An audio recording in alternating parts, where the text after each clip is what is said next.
That's a good entrance. Good entrance. We need to get entrance music as well. I hope that when the new computer arrives, we can do that because the music always sounds a bit shite when we play music on this show. But that will hopefully change next week. Dougie, Dougie Smith, aka Mickey Nine's frontman, but obviously promoting your own solo project, Killer Whale, because I can see that you're calling yourself Killer Whale these days. Yeah, I've got my. I just put on the last time I was on the same username, so that's the Killer Whale username. But yeah, because got a solo album out under the name Killer Whale, which you can find on all the usual platforms. I like that. Just get the plug out straight away. Just not even warm up. Just you just. I suppose you warmed up by running in, so that would have. So there won't be any hamstring damages from that plug. Thanks for joining us tonight, Dougie. We're actually Sonny Joe's wanting to ask you a question about homeschooling, and we'll go into that in a minute. But first of all, how you doing anyway? How you doing? What's happening? Not bad. Just started back at work again. Schools are back for teachers, and just trying to get back in the swing of things. I've not actually been in a classroom for 5 months, which is maybe the longest in my entire life. And yeah, that's right, because I suppose that's part of the education system as such that you don't need to go and do anything else. You just go from primary school, secondary school, university, I'm assuming. And yeah, then you just go into school. Yeah, well, in between I did a few other things, but I was always in and out of schools doing things as well. So it might actually be the longest I've never. Maybe it's possible because, like, even when I wasn't teaching, I was doing things that were related to teaching. Is nursery a school? They get graduation nowadays. Yes, it's probably the most important part of your development. If you don't graduate from nursery, you can't become a teacher. Is that correct? I don't know. I don't know how graduation works, but it's definitely the early stage learning is a big focus for. And also, it's all proms these days. It's all when American, and also So that's day one of schools being back. I'm assuming everyone's socially distancing. the kids are all socially distancing. The kids aren't back yet. The kids are back on Monday. All right. So the teachers socially distancing. Well, fist bumps. How are you going for the fist bump? I met someone today and I gave him a fist bump. They've not done that, but we've got all these extremely complicated rules, which we have to kind of learn and read, which basically took a whole day. And then you've got all these systems, like so you got to have a mask, but you wear the mask when you walk in between rooms, but not when you're in the rooms, so that the corridors don't get COVID. All the classrooms, I suppose will have COVID. You're supposed to wipe down your computer every single time you use it. The kids are all facing the same way. Oh man, it's like that's just the tip of the iceberg. It's like a million different wee things, but it's still way better than what they'd planned before the summer, which was insane and was never going to work. And I'm very glad that they just spit the bullet on it. But basically, the original plan was like having the kids in, 2 days a week, and then you would teach them on. So you'd have like half your class would come in. Like, let's say I had fourth year first thing on a Monday, right? So half of them would be in, which might be 15 kids or something, but the other 15 are sitting at home on their computers or the whatever, or something at home, and you're also teaching them at the same time, and then they swap, and then so like the next day the other kids wouldn't come in. I mean, it's just completely mental and just completely insane. It would never work. So I'm glad that that's not happening. I mean, I think that any social distancing with kids, no matter what age they are, will just not work, and they should just bite the bullet and just say, kids are not going to social distance. Doesn't matter. Just leave it. Do you think it's just like this kind of seems to be the general thing with pubs as well? There was all this talk of the pubs of the future, the restaurants of the future, and I've seen lots of sketches, like something out of sci-fi, that this is how the future was going to look. When all that really seems to have happened is everyone's got to sit at separate tables.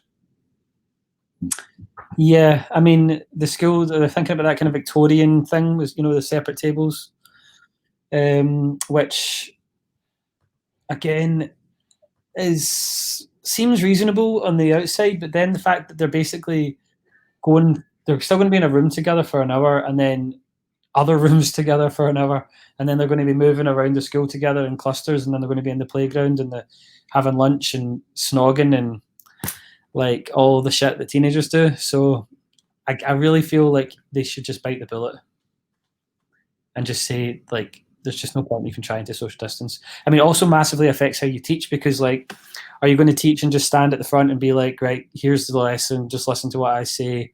Or, you know, that's for me is a really shit way to teach. So you want to get around the class and talk to them one-to-one, maybe get them working together, getting them up on their feet, moving about, and keep it really active and group orientated, which, you know, you can't do. So why don't we just say, and that, so you basically can't do good teaching. So I just feel like, I really, really feel like, I might be wrong. I mean, I definitely could be completely wrong, but I feel like you're just going to have to accept it's not going to work. And the education of the kids and the fact that kids being together is a very important thing, just as important to, you know, shield against the virus. So hopefully there's one thing I would say is it does seem to be there might be some new research coming out that suggests that young people don't really, not only do they not really get the virus or get the symptoms, they might not really spread it either.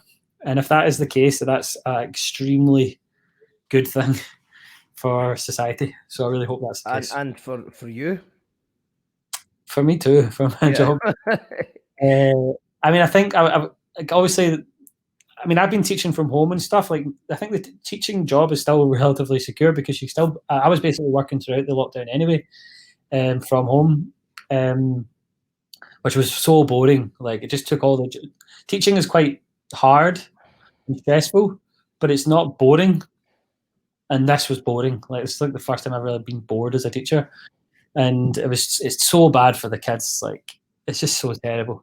I mean, like, like your entire life as a kid, especially as a teenager, is social, and you know, that's the only reason anybody goes to school. Like, the only reason they want to go is to, you know, go see their pals and have that social world, and also how much you'll learn in that social world.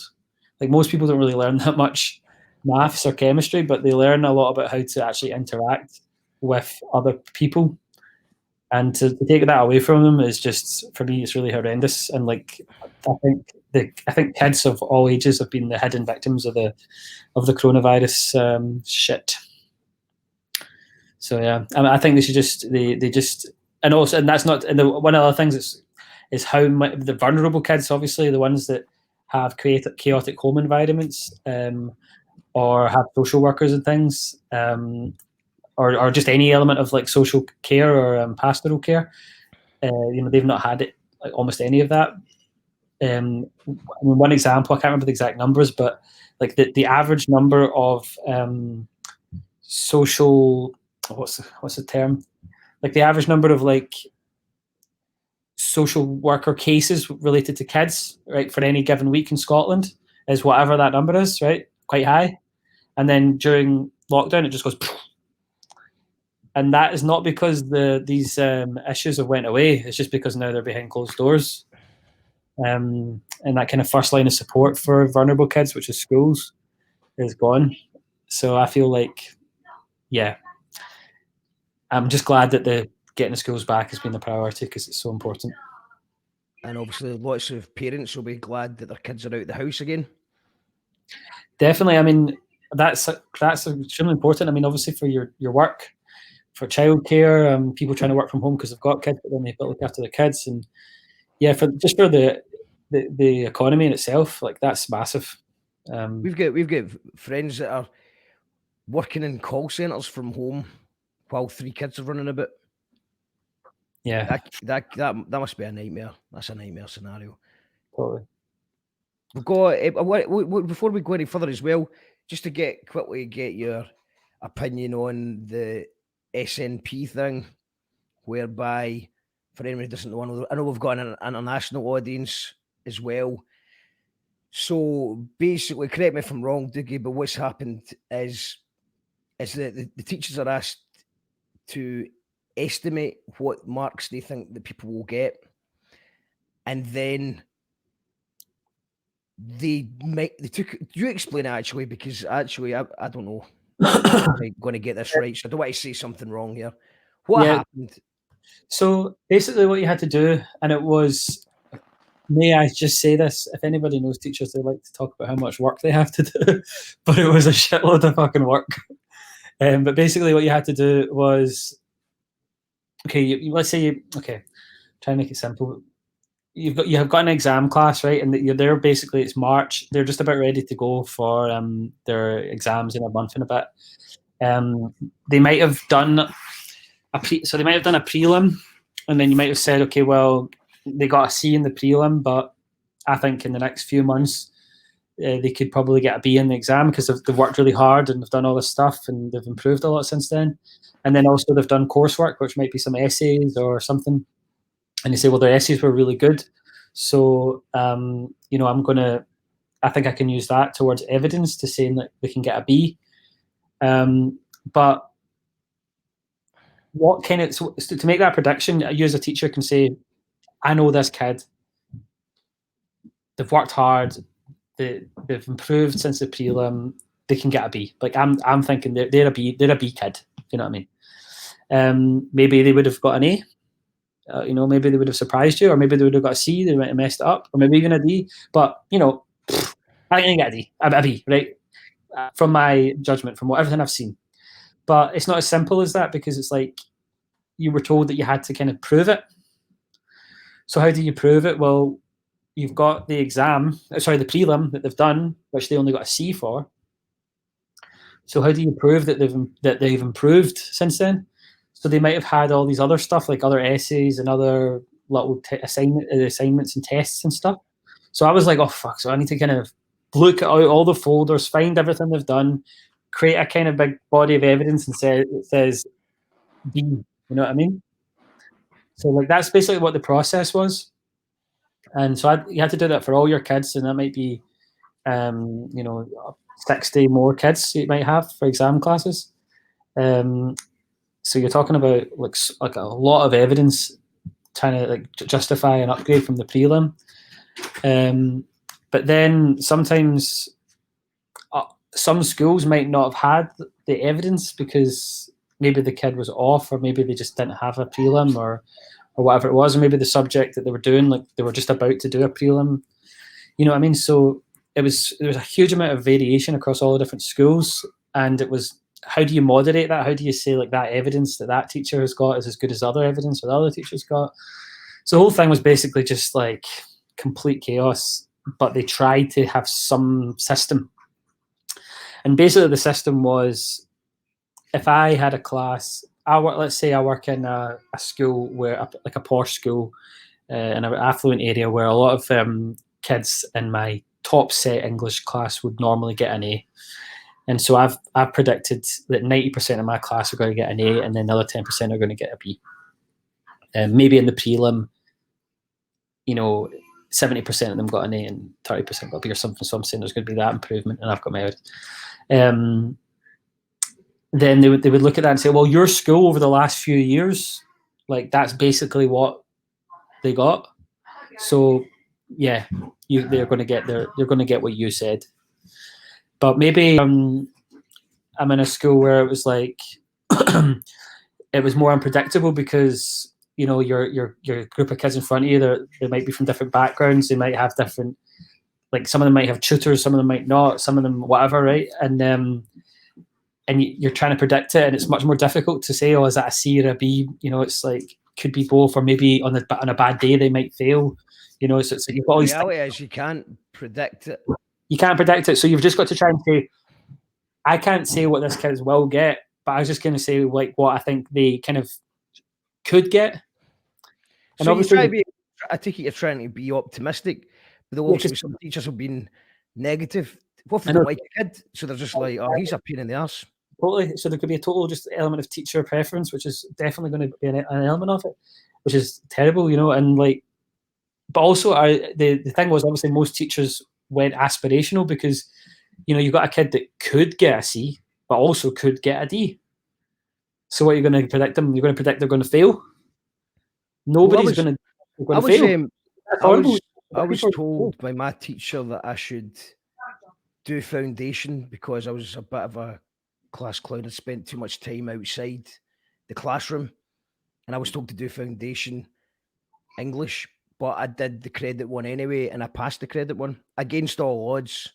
I feel like I should have some theme music for that, but against all the odds, I got the credit pass. But I mean, that was a bit of luck, and also I did try do similar things because I was a wido, so I tried to do similar things with other subjects, and I didn't. It didn't work.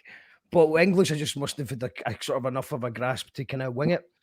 Yeah, and maybe your teacher just didn't like you because you annoyed her because you were a class clown or whatever. And well, I definitely annoyed her. There's no doubt. There's no doubt about that. I annoyed her. So she would have probably. Yeah. I mean, I think that she didn't. I mean, she wouldn't have been telling me to do foundation just out of badness. She must have just thought there's no way he's actually learned enough to get away with this. But I'm sure she would have predicted in this situation right now. She would have predicted that I would have failed. So yeah. She would have predicted I was going to fail, and then because of where I stayed, based on their results, if they were a kind of school that or a postcode that had bad, from prelim to full exams did badly, then I would have been. So either way, I would have probably done better by this new rule. Is that right? So the majority of people, I would imagine, are going to be improved, or is that not the case? What ended up happening was that, as you would imagine, there was an overestimation compared to previous years' actual results. So it was something like 10 to 15% above the average. So, like, it's all statistics and it's kind of complicated. But basically, if an average year 70% of people pass, right, then this year, from the predictions the teachers gave, it was like more than 80% people passed. And so that means that it's not accurate. It's like the predictions are not being an accurate overall across the whole of Scotland representation of like what the exam results probably actually would have looked like.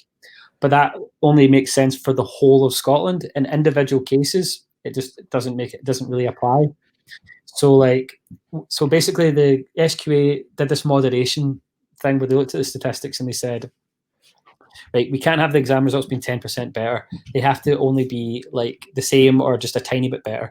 So basically the exam results that they figured out was that they brought a lot of people's grades down to make it only 1% better. And they based that on essentially postcode. But it's complicated because basically, no matter what your area, whatever school you went to, be it like St Andrews in Carntine or the Glasgow Academy, like like really posh private school or like a school in a deprived area, you were 1% more likely to do better than normal for your school, right? That makes sense. So everybody across the board was kind of treated equally according to their postcode. But that obviously meant that if you were like in a poorer school, let's say, you were more likely to be marked down than if you were in a richer school. But then again, the only caveat for that is you're much more likely to do better in a richer school statistically in any given year anyway. So it was based on the fact that normally the richer schools would do better than the poorer schools, basically. So there's obviously going to be. So that there's going to be these anomalies where you always get it every year. You get smart kids against all odds that just do well, and maybe this would not doing things statistically as this would mean that there wouldn't be or people that would maybe just cram in and just get to work. Maybe they get offered a carrot of if you pass this, you get this or something like that, or just there's many things that could happen. Maybe they were going through a tough time, and then they just get their shit together in time for the exams. There's not really any space for those people in the system. Exactly, and obviously those are people that can change their lives and they can maybe make a real difference in their in their society because they've managed to come out of a difficult situation, do really well for it, and then have a lot of a different kind of life experience from, like, and go to university and maybe get, I don't know, be in a position of power. That kind of thing can really change society, but for the better. So, but if you've got, but it kind of just treated everybody like an average. So though on average you benefited, like, from this thing, on average, the average person benefited by 1%, but the average person doesn't exist. There is no average. There's no wee guy called average who just was the guy who benefited. And like lots and lots of individual people were just completely screwed, or individual kids who maybe, could have got 4 A's, let's say, or 5 A's, but because their school, nobody ever got 5 A's in their school.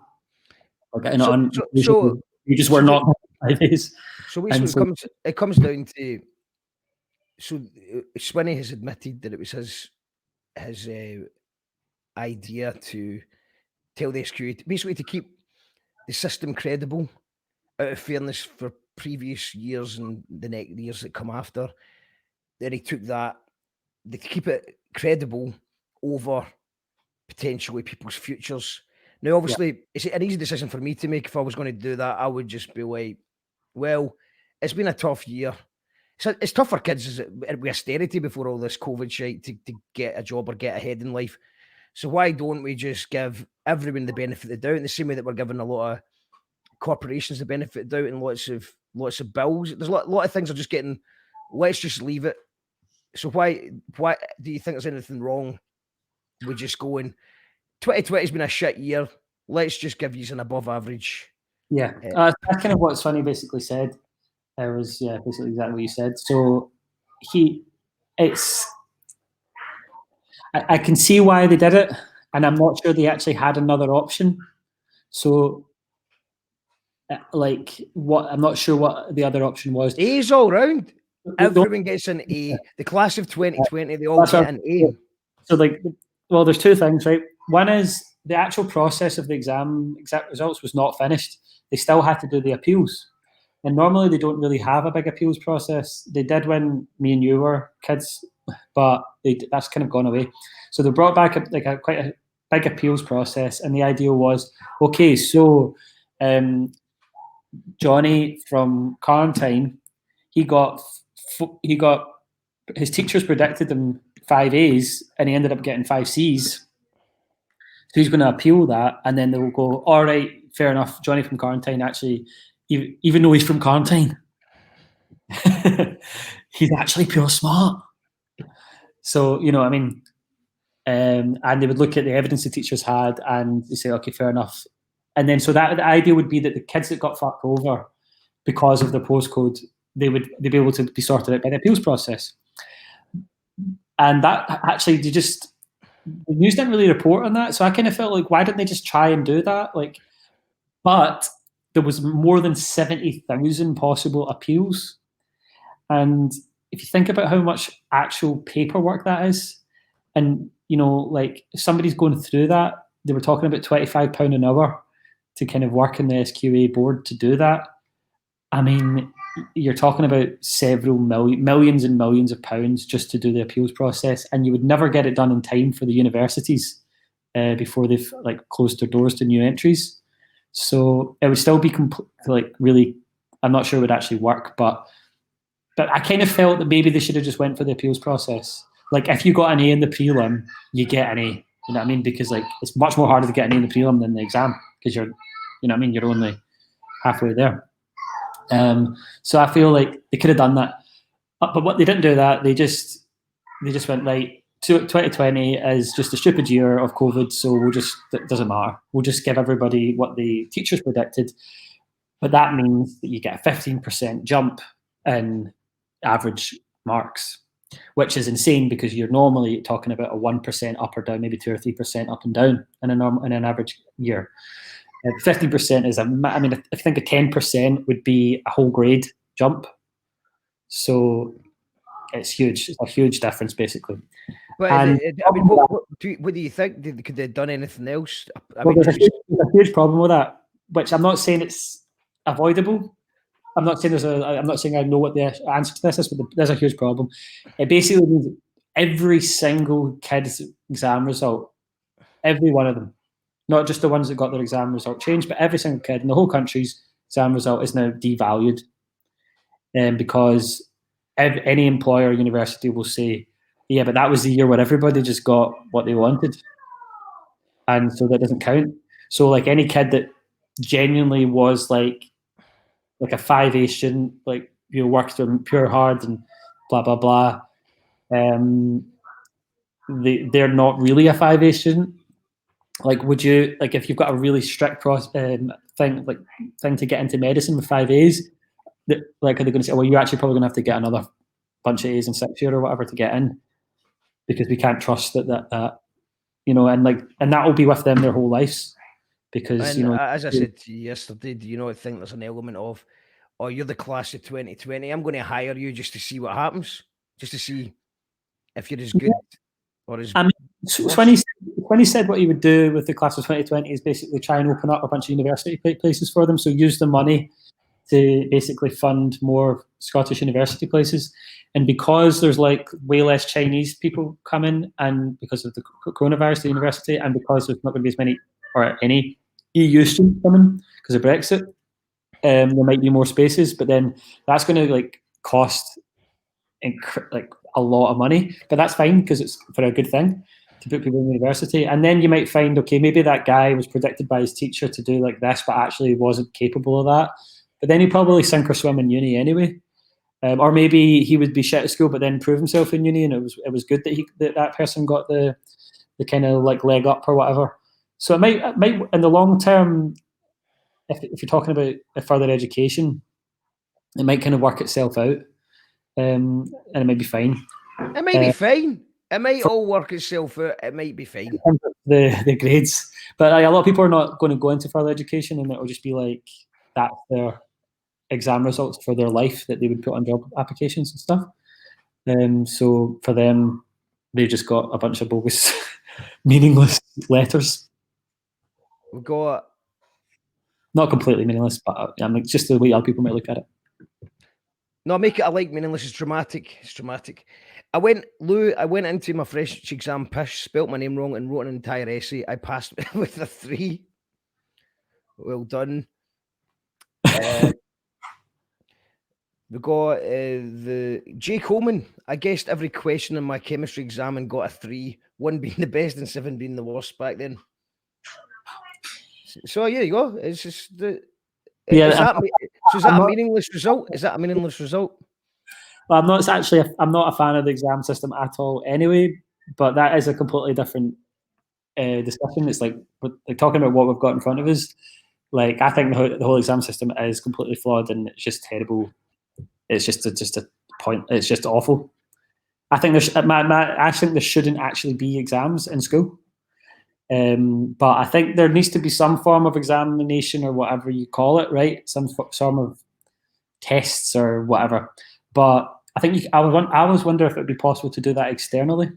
So in school, you'll learn stuff that's useful. Like, okay, maybe some maths is useful, and maybe like reading and writing is obviously useful, and critical thinking skills. But it's just stuff that's really broad and applicable to lots of stuff that's useful for life. And then it's like, okay, I want to become I don't know, a dentist. So I'll go and apply for the dentist exam based on what all my skills that I've learned in school. And then you'd study for that specifically later. Because you spend so much time in your life in school just like learning for exams, and then the exam is finished and you forget it all. And it was just, you've gained nothing really except for how to maybe memorize things in the short term. I mean, I remember finishing. I really liked physics at school, but I remember coming out of the physics exam and then just being like deleted. You know what I mean? Never going to remember. I don't remember any of it. Like, still don't remember. V equals D over T. That's the only thing I remember. But you know, if I was taught about physics and like in a way that wasn't exam based, I would probably be like, my mind would be blown. I'd be really fascinated by it, and then I'd want to maybe go and use physics in my life and whatever. So that's why I think they should get rid of exams. But it's easier. I'm actually going to play a little thing. See if you recognise this sample. And this is actually talking about that very same thing.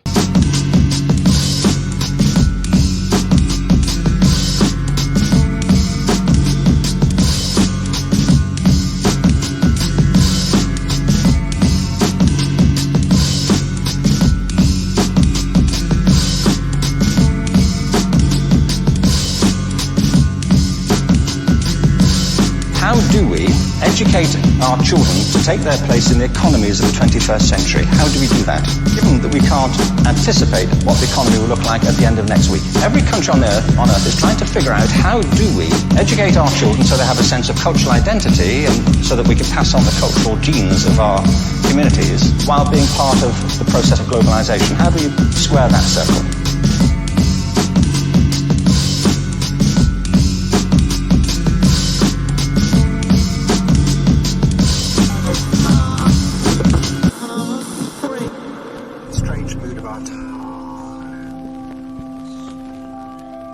You call that radio? Makes coherent sense. Ken Robinson. Sorry. I believe that's sampled by Ken Robinson. I don't actually know. Ken Robinson? I think his name's Ken Robinson. He's like a... It says RHA Animation, Education Animation, so I'm not actually sure, but it's really worth... I think if you type RHA, it's like an education animation. Yeah, is it the Royal something? But yeah, I know what you mean. It's a cool thing. I've seen it. Like they do these kind of drawings and then they talk about it. That's the very one. Well done. It's cool. That I'm pretty sure it's a guy called Ken Robinson. I'm not sure if that's exactly his name, but he's like an educational kind of guy, and he's trying to shake up the whole Victorian-based exam production line kind of model. I mean, the system that we've got just now was designed a long time ago. Yeah, I mean, the thing is, like, it definitely needs to change, but it's they've tried to change it a lot with like the new thing, the curriculum for excellence, but they kind of just basically didn't change it. They just gave it new names and then kept it the same. Some things are a bit different, but it really is the same because they were too scared to change it. And the reality is, like, you could change it to something you think would be better, and it could just completely fail. Like, it might not work. And I mean, I'm not saying it works now, but some parts of it kind of work. So it's like, if you're going to change something as massive as like the entire education system, it's not easy to know exactly how you do that. But I think, as I was saying, moving away from exams completely, it sounds extremely radical, but I think that would massively improve it. Because then it would be about why you're learning. Like, you're not learning to actually do this exam. The exam is just a completely, who gives a shit about that? Like, this is a thing. Like, these people learning for learning. Well, these are the people that are making the rules. They make the rules. This is how you're an A, you're a B, you're a C. They're coming up with all that. So they obviously think they're smart, don't they? They think they're smart because they know exactly how to judge other people on their smarts. So it's not maybe time that all these supposedly smart people get together and fix it. Yeah, I mean, there are a lot of people in education, a lot of smart people who are like usually the people who are, let's say, professors of education, if you know what I mean, people that actually, they're not teachers, but they learn about teaching, if that makes sense, or study or research, like what's a good way of teaching. Usually all of them would like agree like radical change is what they want, and like this is how they would do it. But it's really a political question. I mean, England recently have actually went backwards towards more Victorian kind of style with like when Michael Gove, or what his name is, was the education secretary. He was like, "Oh no, we need to bring back learning all the dates and history, like, and learning the names of the kings of England and all that kind of stuff. Just complete pointless rote learning of just completely meaningless crap." That's what they basically brought it back in order to make the standards more rigorous.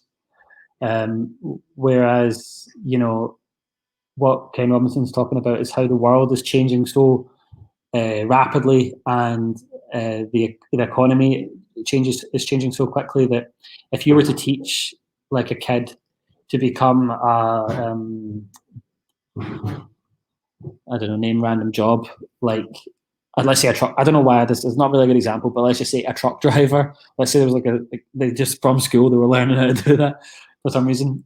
Like, there might not be truck drivers in 10 years, like with automatic cars and stuff. So you have to have skills which are like useful and you can apply them in different situations, because the job market is going to be completely different. In like 10 years, and then 20 years will be different. And even within your own lifetime, it will maybe have changed so much that any like this concept of having like a specific career doing one thing, it just won't really exist anymore. If they were so smart, how come they didn't know that the internet was going to happen? Exactly. So that's like a big example of just like a game changer. And you know, to be able to like, I think things will just keep on changing, and they'll keep on changing more rapidly. And there'll be also, we seem to be hitting like crisis points. So like there's going to be more and more really bad problems. So we're going to need people that can think on their feet, and they can think. We basically need people who can think more than they can memorize.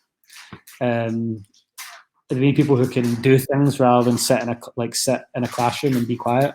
Well, they say that out the test they do to check people's out the box thinking, or that you're very good as a child, and then suddenly, the older you get, the percentages drop all the time. So people actually can think out the box, but it just seems to get, there's no reward for doing it. In fact, very often it's punishment exercises. Literally, you get punished for it. Yeah. It's just, and also one final thing on that as well is, I mean, it's not really. Do you think it's a case of that Scotland can't really be radical with our education system unless the whole world changes? Because obviously, right now, all around the world there is very similar education systems. So is that maybe what's holding countries back? Because they don't want. Would that affect the competition if you're not having proper exams? Do you know what I mean? I don't know how it is in other countries, but I mean, most countries are. Every country is quite different, but basically it's exams, and most of the kind of developing world, for want of a better term, kind of copied the kind of British or French style, mainly because of colonialism. They kind of just were kind of given that or whatever. I mean, not given it, but enforced upon them, and they just sort of went with it. Like in Chinese system, for example, is extremely like Victorian, like, but really like Victorian. But there are countries that are like extremely radical, and the one that they always talk about is Finland, which is a very, very small country, well, big but very small population. But they are like insanely radical. Like their teachers are paid a lot for a start, like a really a lot, and there's quite a long teacher training. There's already quite a long teacher training process here, but it's even longer. And then it's like all about. Yeah, I don't know if they've got exams. I can't remember all the details. But basically, the Finnish education system is just completely different, and it's also the one that always comes the best in all the education league tables. It's always the one that people say is the best education system in the world, and it's the one that basically has hardly any focus on exams. It's very kind of creative orientated. It's quite emotional orientated. They still learn about hard, serious things like maths and all that, but they do it like in a much more kind of open and creative way. So like Scotland has been talking about copying their model, and there's lots of stuff in Scotland that's like, let's copy Scandinavia in general. But yeah, it's easier said than done. And like they did try and change it with the new curriculum the last sort of 7 years ago, but for me, they just gave it new names, did a few things differently, but basically made it a bit worse, to be honest, I think. Well, you did mention earlier on about Victorian times. I'm getting a message from Jay Coleman saying that you are or were Queen Victoria. The Queen of England? We've had the Queen of England on already. Oh, really? Yeah, the Queen was on earlier on before you arrived. We had the Queen. There's also a Queen Mother's tin that's getting raffled off later on in the show. I'm just going to go through some of the comments because lots of people have been commenting. Lots of people saying that Theo Von looks like a wank. He's not. He just looks like me, apparently, and he's apparently a lovely person. Jay Coleman's met him. Claire says, I started back in work in a secondary school as a classroom assistant. Kids don't have to be socially distanced, but adults do. It's insane. And Lewis says, my kid goes to Campsie View, which is an ASN school. I haven't sent him back because he can't socially distance. I'll be homeschooling until I feel it's safe to go back. But I don't think now is the right time. Infection steadily rising again. Yeah, Our school's been quite cool with parents who have just don't want to have their kids back. Is that just been allowed, or?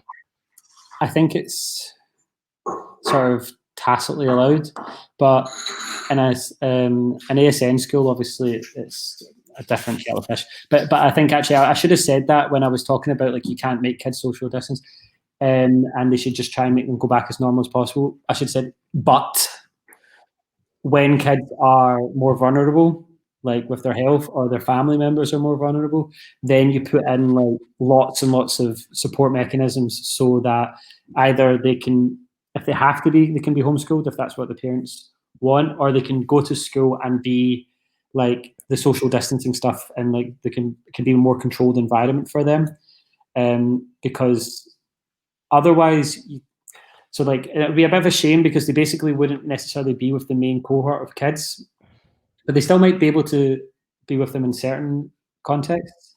But it would either be that or they just don't go to school at all, because even with the social distancing measures that they've got in right now, there's no way that like a very vulnerable kid with like it's vulnerable to the disease, I mean, would be safe even as it is now.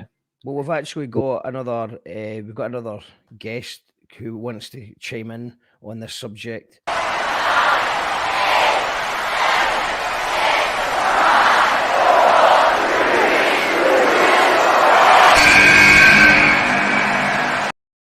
All the way from the United States of America, it's Sonny Joe. How you doing? I'm good. I took notes while you were talking because there was stuff that was the whole thing where you were saying that they're doing the 2 on and then another set of kids in. That's what they're planning on doing at our schools here. They haven't taken into account like none of the schools are saying, I mean, they're like not loaning computers out to the kids who don't have them. They are providing like internet stations, like you can drive to different parts and there's free Wi-Fi that you can use. Some parks in that they've set them up, but they don't care if the kids have anything to do it on. They're just going to go ahead and mark them down and mark them absent and report them to truancy court and all of this. I know that Georgia schools, which is where I grew up in Georgia, they started last week and they've already had to go back into distance learning because of the amount of cases with the high schoolers. Our school starts on the 1st of September, thankfully. We've got a little bit of time, but I've got 3 kids. They're all teenagers, my youngest being 13. But the 2 older ones are old enough to drop out of school, and they expressed that that's what they would rather do rather than try and fight this whole 2 days on, 2 days off, everybody off on Friday or whatever thing that they're trying to do. I was lucky that I found a private homeschool actually to teach my son who has Asperger's. So, but these kids like him are just slipping right through because they don't have the support services at home generally, because parents don't care. They want the teachers to take care of it. And I understand as a parent, the teachers have it really freaking hard because, you know, teachers are expected to, you know, nurture children, teach them, catch anything that's going on. And I think that's undue stress put on teachers, but it's just, when you were describing the education system there, it just sounded 1,000 times better. I mean, I think in America, there's like, I would probably agree that our system is better, to be honest. But I don't know, I'm not an expert on the American system, but it's just from like what I do know. But I think the difference between the kids going back in Scotland right now and then the kids going back in Georgia is that the number of cases in America is still in the tens or hundreds of thousands. Yes, we're winning. We're winning in the amount of cases. Exactly, and in Scotland the cases are, I've actually not, I've stopped following it because I think it's really bad to follow it every single day, but I know that it's very low. So the idea is like at the moment, hopefully we can go back without too much social. I mean, they're doing it with social distancing, but I think it won't work. But definitely work. Okay, let's try it. I'm obviously going to try, but I don't think it will work. But hopefully, even without social distancing, the virus is we can still do local lockdowns, and hopefully, so not have to close all the schools at the same time. I think in America, basically, they need to wait longer before they can talk about putting the schools back. I feel that way so much. I mean, I don't think it's going to work. There's going to be kids, and with how they've made it political to wear a mask here, I have a feeling that knowing children and knowing that they echo the sentiments of their parents, there's going to be a lot of that in the school. There's going to be a lot of, swinging the masks on their fingers and flicking them and throwing it because they're kids. Totally. But also, you're going to get the kids who are combative and, well, I'm not wearing mine because Trump says doesn't wear one, And I don't think that's fair to the kids who do the thing. Like, I got all my kids hyped up about wearing masks, and like friends' kids, like, hey, these are going to be cool. They'll have cartoon characters on them. You could show off your fandoms, but I don't like. There's going to be so many kids who are just fighting it, and it's going to be a fight every day. And how much of the education time is being taken up by fighting the kids? Can you put on your mask? Can you please put on your mask? I don't even think that. I totally agree, and I think that wouldn't even be the worst of it. I think they'll do fake coughs on each other. You know what I mean? They'll be spitting and they'll be doing all sorts of stuff just to keep each other out, and not to mention things like kissing and holding hands and all these very naughty things that they do. So, like, I think I completely agree. And I think the other thing with the masks in a school and also social distance. So, like, let's say you've got a classroom and you've like really socially distanced it. So everybody's like 2 meters apart and they've all got their own desk, which would already be impossible because they can only fit in a small number. And then, so that's how you've set that up. And then they've all got a mask on as well. And they're all obeying the rules. They're going to be in that room together for up maybe an hour. The mask doesn't work for an hour, and the 2 meter rule doesn't apply for an hour. Like, if you look at like the possibility of like infection, like let's say if I've got a mask on and I'm next to you for like 1 meter away from you for 1 minute, like there's like a certain amount of percentage that I would give you the virus, but it's a bit lower than obviously not having the mask. But if I'm 1 meter or 1 or 2 meters away from you for a whole hour, it's just I'm pretty much going to give you the virus. Like, it's an hour. And you're also in the same room. There is, and this is the cold. You don't have the windows open the whole time. Like, this is taking into account children who are neurotypical. This is not talking about your special ed classes and whatnot. And that's going to be a whole other kettle of fish, I'm sure. I think so, and I think the vulnerable kids, be that with things like autism or maybe just or like social deprivation, who find being in a classroom very difficult and find following these kind of already the rules of a classroom are extremely difficult for them to kind of adapt to. All this on top of it. Again, this is kind of part of my reasoning of try and get the rate down really low and then go back without social distancing, because I just don't think that it's practical, because schools are so chaotic in a sense. So it's like, I mean, as much as I want that free time, I don't want permanent free time. So I think I would support parents who still feel that they want to homeschool, but it's just really, really hard to do that. So there's some parents might have the ability or the resources or the time to do that, but most people would find it so hard to do that. I know it's going to be a struggle. It's going to be an uphill struggle both ways with us, but I'm still going to do it because, like I said, I can't risk it. Yeah, you're right. We've got to go into the comments. Loads of comments coming in, so I'm just going to try and rattle through a few because we've still got more guesses to make it up as you go show. Gentlemen, sounds crazy. Schools had kids back in Gala this week. Town mobbed at lunchtime and general mayhem. Kids will be kids. Yeah. And if and also like, the kids that are actually not, they've got all this pent up energy and they've not really been able to do anything for ages. So yeah, Exactly. It's kids going to will be. We were all joking about what the first was going to be like, and some of us were saying, "Oh, do you think they'll all come in a bit shell shocked?" And I was like, "No, they're going to come all in just pure, basically licking each other's faces." That just, my children, my oldest son pulled a knife on my daughter last night and said, if you don't get away from me, because they've been so close, like up against each other. I mean, it was a butter knife, but still, tensions are running high.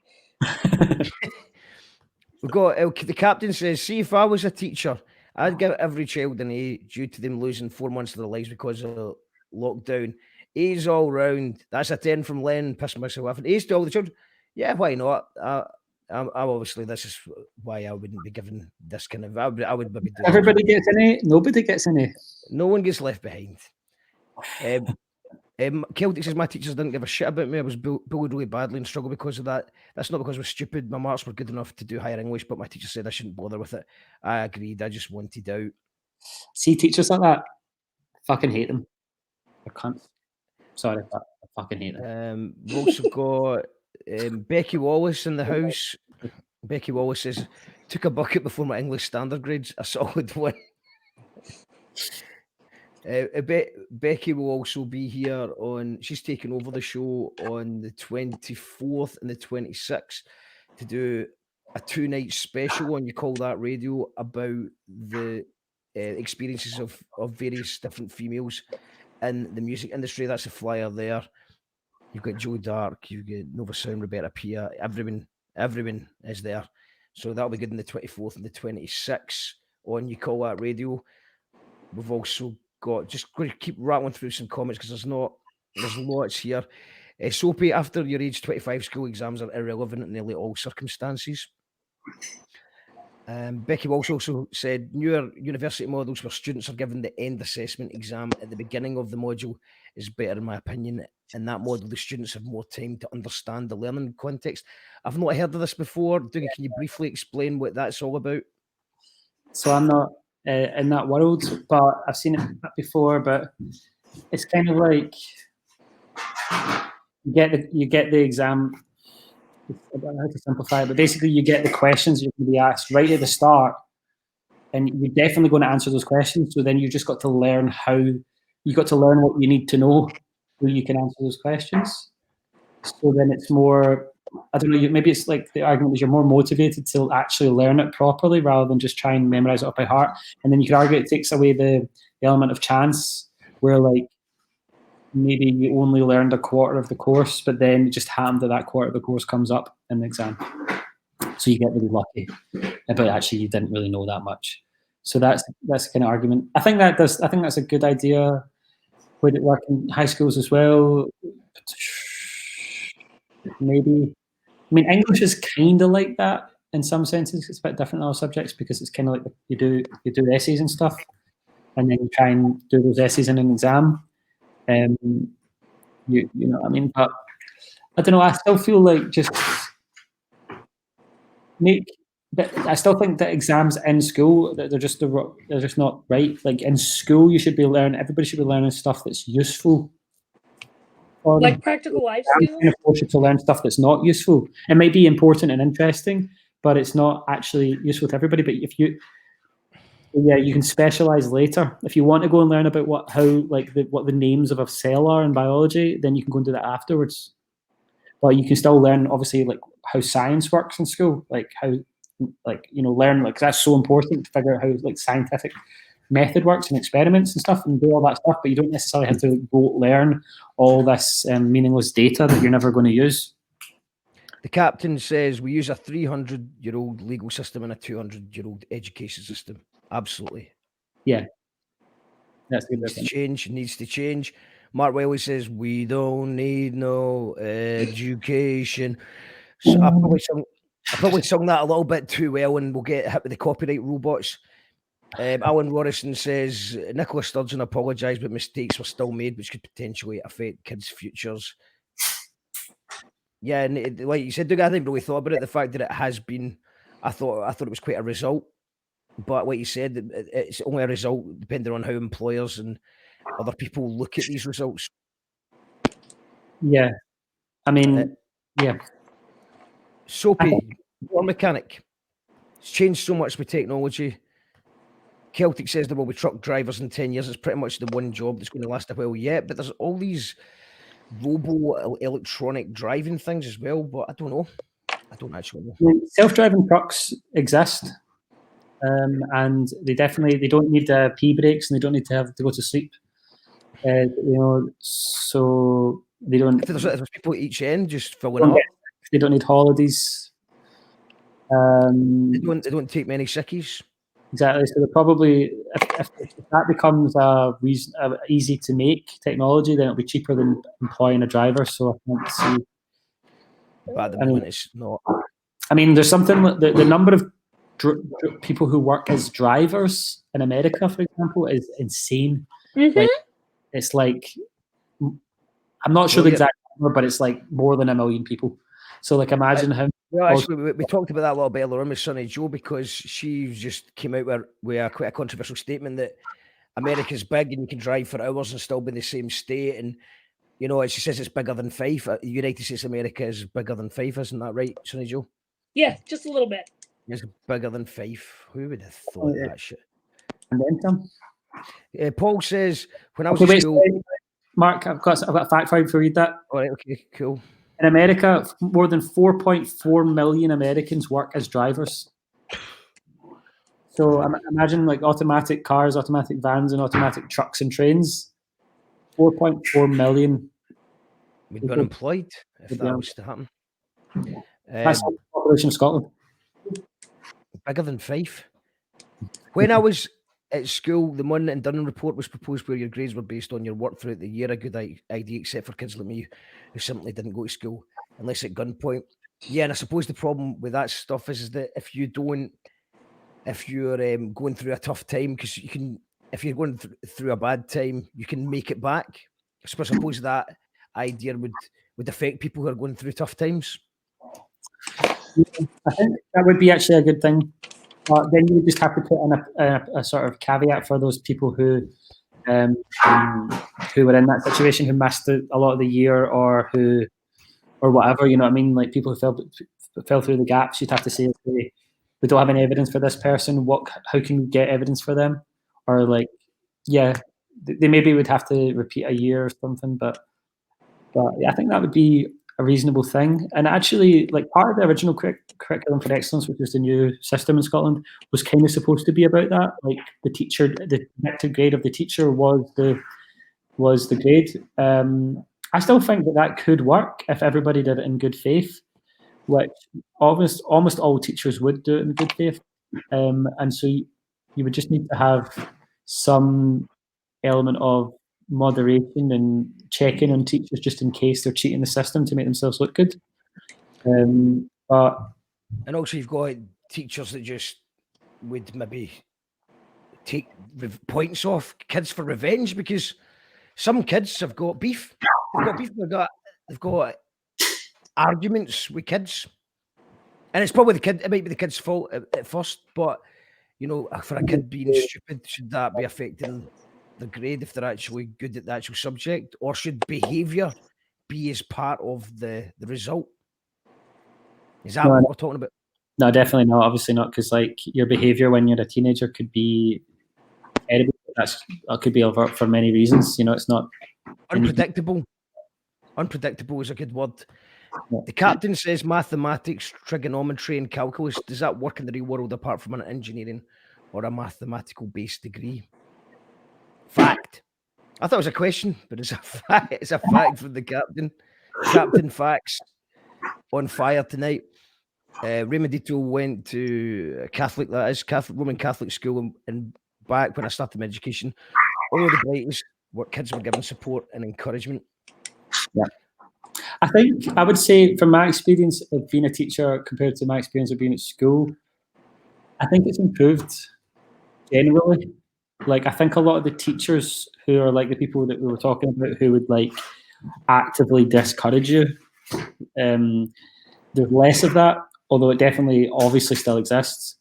I think there's a lot more positivity now, because I think the younger teachers are just basically, obviously a lot of the older teachers are good, but some of the old teachers are really bad. But I think on the whole, a lot of the younger teachers are good. That makes sense. And So, what's the ratio like for younger teachers? Is there? Well, I don't even know what a younger teacher would what that would be, but wait, is there? What was the ratio? Would you say? Is there more younger teachers getting into it, or less? There's quite a high dropout rate. I don't know what the statistics are, but there's a pretty high chance you're going to quit in 5 years, because it's stressful and the workload's too much and stuff. But they're trying to get more people in. I think one of the big problems with teaching is that people got into it a lot of people, bad teachers, right? They got into teaching for the wrong reason, and then they got stuck in it, and they should have just left. Like, they maybe liked their subject, maybe they really like piano, they really like playing the piano or something, but they hate kids, and then so they end up working they get their first job as like they're a music teacher. They hate kids, they're horrible to kids, and then the kids are horrible to them, so it just makes their life horrible.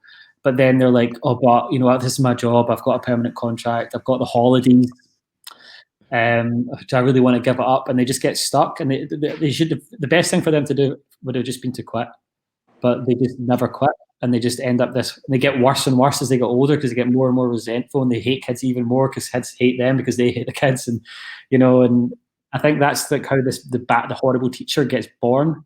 Like, that person probably wasn't like a horrible person, but then became horrible because they were in it for the wrong reasons. Like, the first thing you need for a teacher is you need to love like working with kids, and not lots of teachers, especially in the older generation, don't actually like that. Don't like kids. They hate kids. Mark Whiteley says, good point about robots taking over jobs. Someone should write a song about it. And it's not just drivers, it's lawyers and doctors, etc.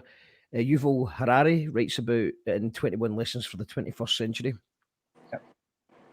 Have you read that? I've not read that. I've read the one he did before, the Sapiens one.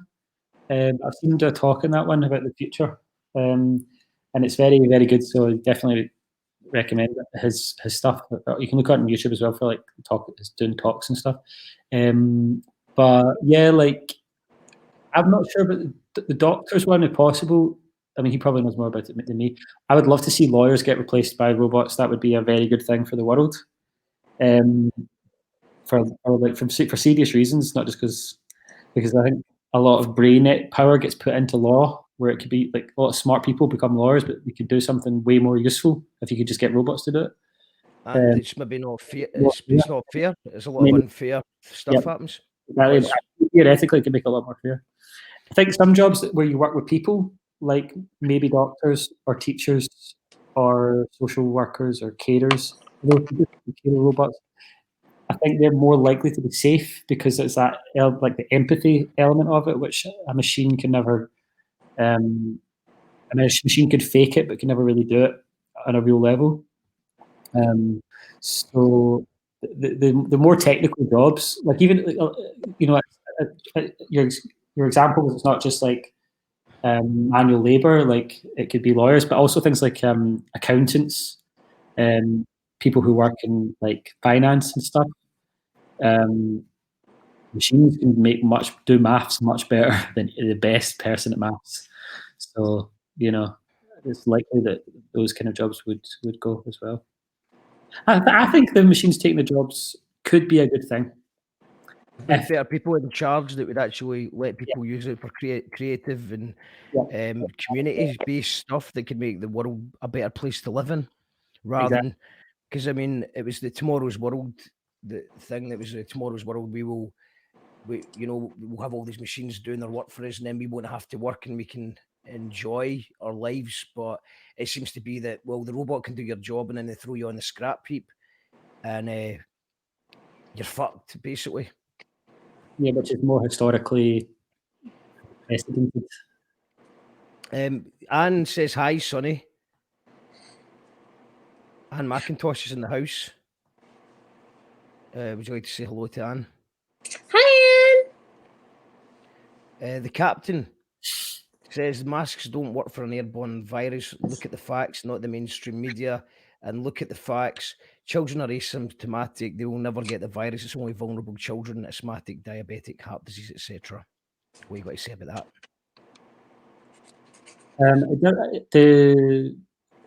Again, I'm not an expert on this. Obviously, from just what I've seen, it seems like there's a lot of truth in that. Like kids do seem to be asymptomatic, unless maybe they have other health problems.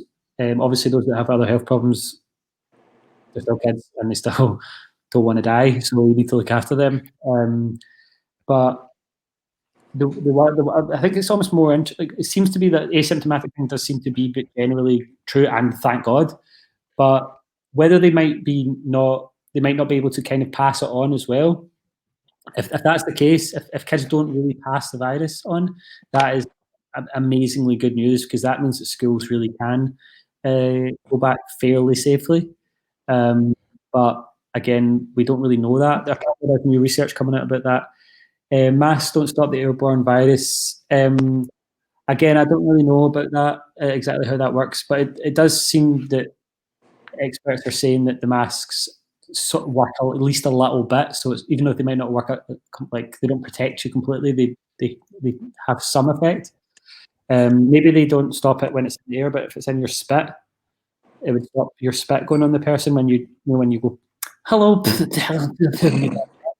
So maybe if you just sneeze, you had the mask in it. So maybe it's stopping that element of it. So I don't know if it is technically it is airborne, or is it actually airborne, or is it just airborne when it's in your saliva going through the air? Well, that is one of the things. I really don't know what that means. So, but yeah. Tam Nevans said something on that subject. Just ask the kids. They said if teachers speaking for 10 minutes or more, pupil must wear masks to protect the teacher. But why, if they don't get COVID, like they say? Well, I think that's due to the fact that even though the kids don't maybe asymptomatic, they can still pass on the virus. Yeah, so if they can pass it to their parents, so let's say they're fine, but they might get it off their parents and give it to the teacher might give it to their parents, and their parents could die. So maybe, but then again, hopefully there is some research on it, whether maybe they don't actually pass it, or they don't pass it very much. It just seems, I think, in general, that we don't really have all the facts or the information, and we'll probably at least a year of data will probably explain this stuff a lot better. Yeah. And I suppose maybe now, we're going to find out, for better or worse, I suppose, with the schools going back, that what is going to happen. So we might find out sooner. It's going to be everything we do right now is kind of a massive social experiment. Not social, well, experiment, isn't it? It's a big experiment. Nobody really knows what's happening. Like you've got to happen. Like whatever they say, like on mainstream media, you got to just. It's totally right to just be skeptical, because the reality is that the expert scientists who know everything about viruses, they don't know anything about this virus, because it's just new, and you have to do research. It's not like they can just be like, I'll just chuck it in a fucking petri disk and see what happens. It's like takes several years before you can start to understand these things, because they're really weird and complicated. So the fact that they keep on changing their advice and they making all these mistakes is what you would expect. They don't really know anything, so they're making suggestions based on the best they've got. But yeah, so I think if the mainstream media is like oh yeah, the mask will just protect you, you're right. Like that's not true. Maybe it has some effect and it's worth giving it a go, because it's worth it. It's like on balance, it's worth trying it out. I think that's one way to look at it. Well, what we're going to do just now is this is really interesting. I think we're going to come back to this, but we have got a special guest waiting in the wings to get on, who's going to be talking, I'm assuming, about their new music release. So when we come back to this, what I would just like to, I'll play one of your tunes, Dougie, just to break it up a wee bit, play a bit of music. So, first of all, pick a song or a video from your new Killer Whale thing so that people can maybe hear what's happening. Should we go for Our Father? Our Father. Okay, so just give it a wee intro and I'll bring that up. So, I just came on to chat about the teaching stuff and all that, but obviously I'm known as Killer Whale, which is my solo project.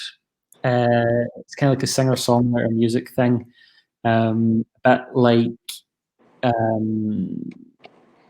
different kind of bands.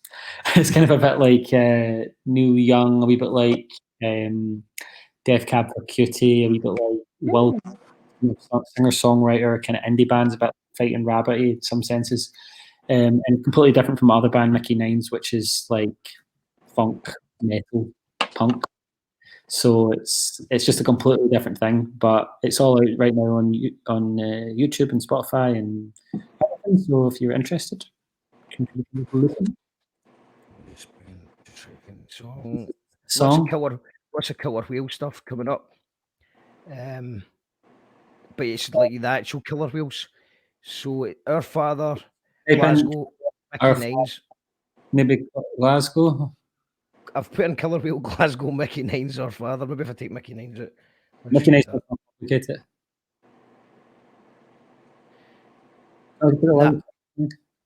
Nah, it's just close Killer Whale. Killer Whale, Forgive Your Enemies. You probably get that thing. Killer Whale. Yeah, I think that one does come up. Yeah, it's more yeah, I've got it. It's it seems like this is the. Is that got a? All right, I've got it. I think I've got it here. I've got it. Got it, man. I've got it. Cool. I've got it. Let's play Our Father. It's not a video. It's the disc. It's like the song. It's just the song verse that's come up. Okay, whatever. Okay, this is it. If you want to try one more time, you go Killer Whale or Aurora Borealis. You'll definitely get the video for that because that's a weird combo. Killer Whale, Aurora. And how is this tune different? Got it. You got it. Yeah. Okay, let's just go to it. And then we've got it's a Make Up As You Go show. It's you can call that Radio Tonight if you want. And we're just going to have a wee music break, and then we'll come back with more guests and more stuff. I'm going to head as well, Mark. Okay, thanks very much for having me. All right, well, thank you for joining us.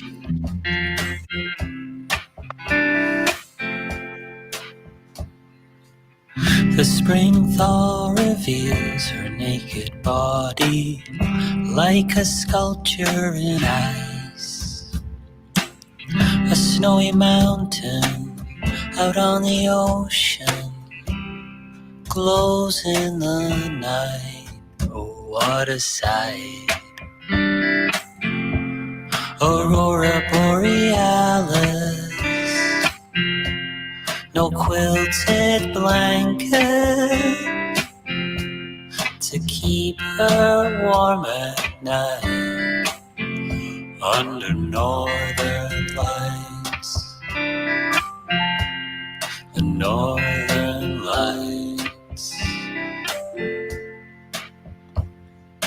In Arctic seas she dwells, slowly melting, softly drifting away.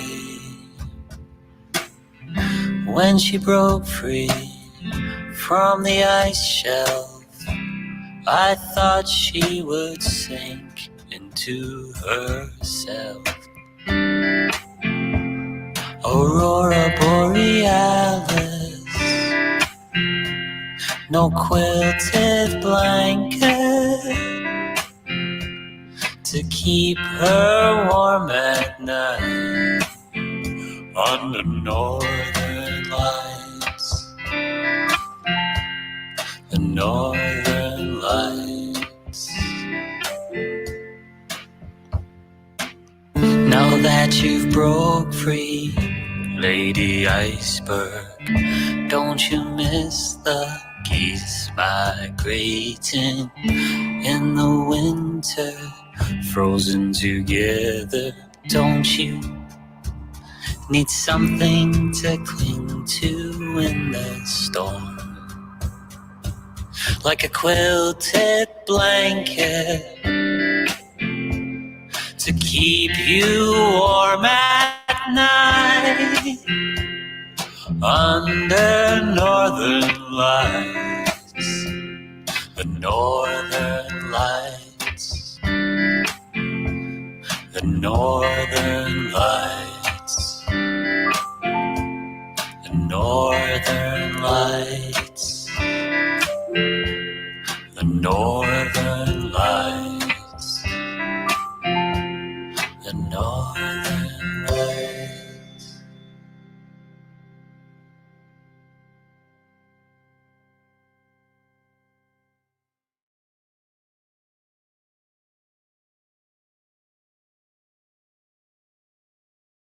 You call that radio? You call that radio? What am I doing with people who hate it on me? Right, and then I see the disinfectant that knocks it out in a minute. That's mad, isn't it? Is this a Netflix thing? It's actually a